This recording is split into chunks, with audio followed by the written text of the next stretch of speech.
உயிலில் வில்லங்கம், அதாவது உயில் பத்திரத்தில் வில்லங்கம். என்ன சார் புதுசாக சொல்கிறீங்க? ஒரு இடம் வாங்க போகிறோம், ஒரு சொத்து வாங்க போகிறோம் அப்படின்னா மட்டும்தான் வில்லங்கம் போட்டு பார்க்கணும் அப்படின்னு சொல்லுவாங்க. நீங்கள் உயில் பத்திரம், அதுவும் பதிவு செய்யப்பட்ட உயில் பத்திரத்திலே வில்லங்கம் அப்படின்னு சொல்கிறீங்களே சார் அப்படின்னு சொல்லி கேட்டிங்க அப்படின்னா, கண்டிப்பாக உயிலில் வில்லங்கம் நம்ம பார்க்கணும். அது எப்படி பார்க்கணும், எந்த விதத்தில் பார்க்கணும் அப்படிங்கிறத நான் சொல்கிறேன். அதுக்கு முன்னாடி இந்த தகவல் அனைவருக்கும் போய் சேரணும் அப்படின்னு நான் நினைக்கிறேன். ஏன்னா இது அனைவரும் தெரிந்து கொள்ள வேண்டிய ஒரு தகவல். அதாவது உயில் சொத்து வாங்கவோ விற்பனை செய்ய போகிறவங்க கண்டிப்பாக தெரிந்திருக்கணும். அது மட்டும் இல்லாமல் பொதுவாக இந்த தகவல் அனைவருக்கும் போகணும் அப்படின்னு நான் விரும்புகிறேன். ஏன்னா தெரிஞ்சுக்கிட்டாங்க அப்படின்னா பிற்காலத்தில் அவங்க ப்ராப்பர்ட்டியோ எதை இடமோ விற்பனையோ எதுக்காக போகும்போது இந்த தகவல் அவங்களுக்கு பயனுள்ளதாக இருக்கும். நேற்று நான் என் குடும்பத்தாரோட பேசிக்கிட்டு இருக்கும்போது அவங்க சொன்னாங்க, இந்த பாக்கியலட்சுமி அப்படிங்கிற சீரியலில் அந்த தாத்தா, அதாவது கோபியோட அப்பா அவருடைய முழு சொத்தையும் அவருடைய பேர பிள்ளைகளுக்கும் மருமகளுக்கும் எழுதி வச்சுட்டாரு. உயிலாக எழுதி வச்சுட்டாரு, அதாவது வில்லாக எழுதி வச்சுட்டாரு, வில் டீடாக எழுதி வச்சுட்டாரு. கோபிக்கு ஒன்றும் கொடுக்கல, அவர் கோபி செய்கிறது அவருக்கு பிடிக்கல அப்படின்னு நடந்துச்சு. இப்போ எங்கள் வீட்டில் உள்ளவங்க என்ன கேட்டாங்க அப்படின்னா, அவங்க தாத்தா மறைவுக்கு பிறகு, அதாவது கோபியோட அப்பா மறைவுக்கு பிறகு தான் அந்த உயில் நடைமுறைக்கு வரும், அதாவது பயன்பாட்டிற்கு வரும். அந்த பேரப்பிள்ளைகளும் மருமகளும் அதை அனுபவிக்கலாம். அதை எதிர்த்து கோபியும் கோபியோட அம்மாவும் மனு கொடுத்து கோபி பேருக்கே திரும்பி பெற முடியுமா, அந்த உயிலை ரத்து பண்ண முடியுமா கோபியும் கோபி அம்மாவும் அப்படின்னு சொல்லி என்கிட்ட கேட்டாங்க. ஸோ அதற்கு கூறிய பதிலை நான் ஒரு வீடியோவாக பதிவிட்டேன் அப்படின்னா இது எல்லாருக்கும் போய் சென்று அடையும் அப்படிங்கிற ஒரு நல்ல எண்ணத்தில் இந்த வீடியோ நான் பதிவிட்டிருக்கேன். ஒரு உயில், அதாவது வில் நீதிமன்றம் போகுது, கோர்ட்டுக்கு போகுது, பெட்டிஷனாக போகுது. அதை விசாரணை செய்து விட்டு அந்த court supreme court, high court, civil court என்ன கிளாஸாக இருந்தாலும் பரவாயில்ல, ஒரு உயில் நீதிமன்றம் போகுது.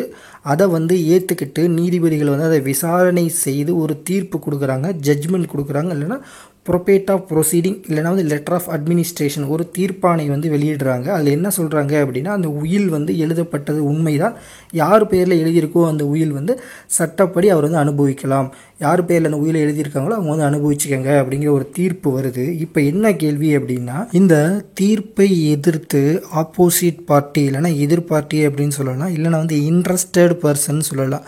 இந்த சொத்து நமக்கு கிடச்சிருக்குமே, வேறு யாருக்கும் உயிலாக போயிருச்சு அப்படின்னு நினைக்கக்கூடியவங்க தான் அந்த சொத்திற்கு இன்ட்ரெஸ்டட் பர்சன். அதாவது அந்த குறிப்பிட்ட சொத்து அவங்களுக்கு வாரிசு அடிப்படையிலோ இல்லை வேறு எதன் அடிப்படையிலோ கிடைக்கும்னு எதிர்பார்த்துருப்பாங்க. ஆனால் உயிலாக எழுதப்பட்டு வேறொருவருக்கு போயிட்டு அது நீதிமன்றத்திலையும் ஒப்புதல் பெற்றுச்சு, அதை எதிர்த்து வழக்கு தொடரணும் அப்படின்னு நினைக்கிறவங்க தான் அந்த இன்ட்ரெஸ்டட் பர்சன். ஒரு உயில் முதல் தடவை நீதிமன்றம் போகுது, அந்த நீதிமன்றம் ஒப்புதல் பெற்றுச்சு, சரி, அதை எதிர்த்து அந்த எதிர்பார்ட்டி எவ்வளவு கால அவகாசத்துக்குள்ளே எதிர்மனு கொடுக்கணும், எதிர்மனு கொடுப்பது பற்றி இந்திய சட்டம் ஏதாவது சொல்லியிருக்கா அப்படின்னு சொல்லி கேட்டிங்க அப்படின்னா, அதை பற்றி இந்தியன் செக்ஷனல் ஆக்ட் 1925 ஒன்றுமே சொல்லலை.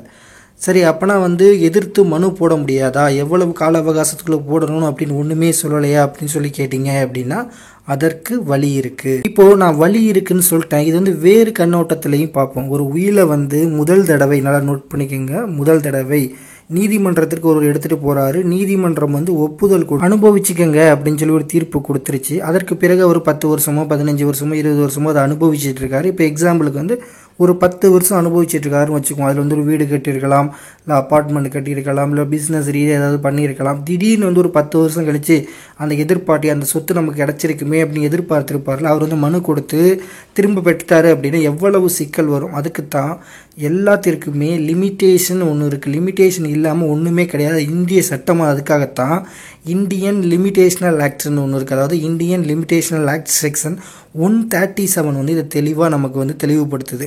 இந்தியன் செக்ஷனல் ஆக்ட் 1925 ஒன்று சொல்லனாலும் அதற்காகத்தான் லிமிட்டேஷனல் ஆக்ட் செக்ஷனல் 137 சுப்ரீம் கோர்ட்டும் சொல்லியிருக்கு, ஹை கோர்ட்டும் சொல்லியிருக்கு.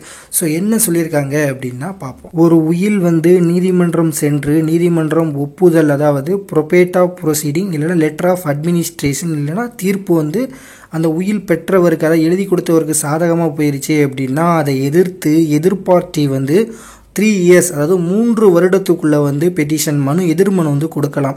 அந்த 3 வருடத்தை தாண்டிட்டாங்க அப்படின்னா அந்த உயில் வந்து நீதிமன்றம் தீர்ப்பு கொடுத்துருச்சுல அவருக்கு வந்து பர்மனண்ட் சொத்தாயிரும்.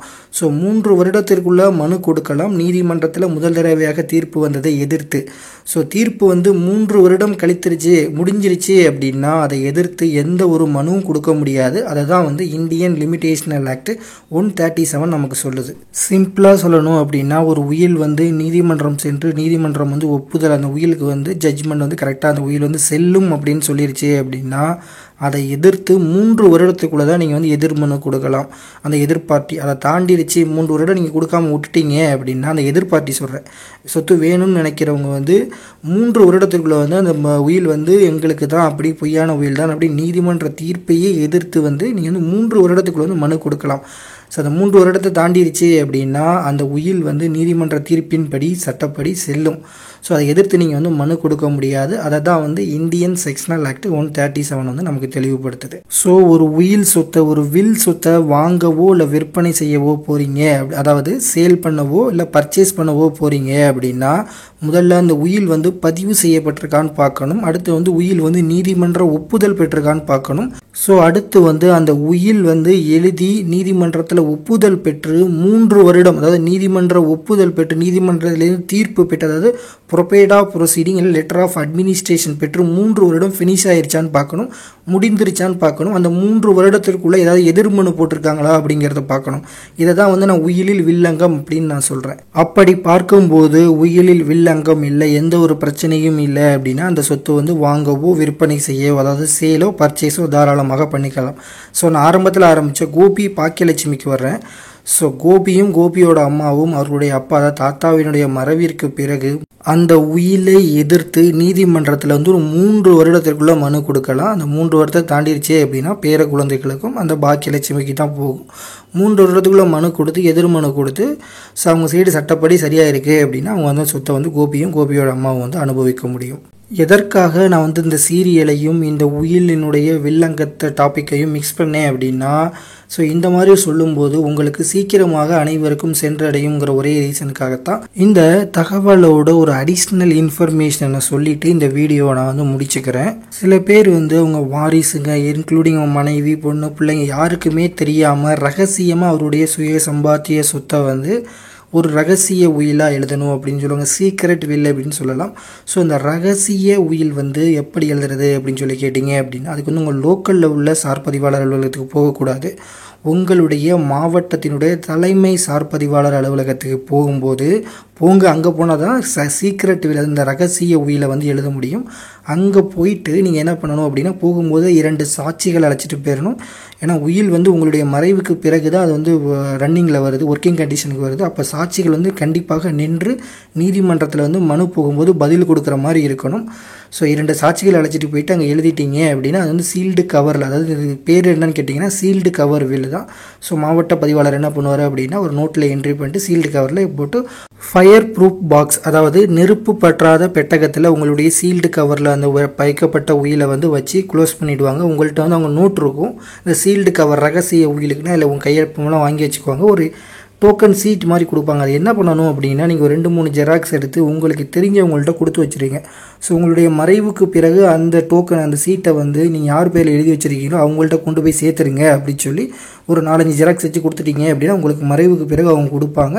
ஸோ அந்த நீங்கள் யார் பேர் எழுதி வச்சுருக்கீங்களோ அவங்க மாவட்ட தலைமை சார்பதிவாளர் அலுவலகம் போயிட்டு அவங்க பேரில் வந்து அந்த உயிலை வந்து பதிவு செய்து கொள்வாங்க. இந்த தகவல் வந்து நிறைய பேர் என்கிட்ட கேட்டதுனால உங்கள்கிட்ட வந்து பகிர்ந்திருக்கேன். ஸோ இன்றைய தகவல் வந்து உங்களுக்கு பயனுள்ளதாக இருக்கும் என்று நினைக்கிறேன். நன்றி, வணக்கம்.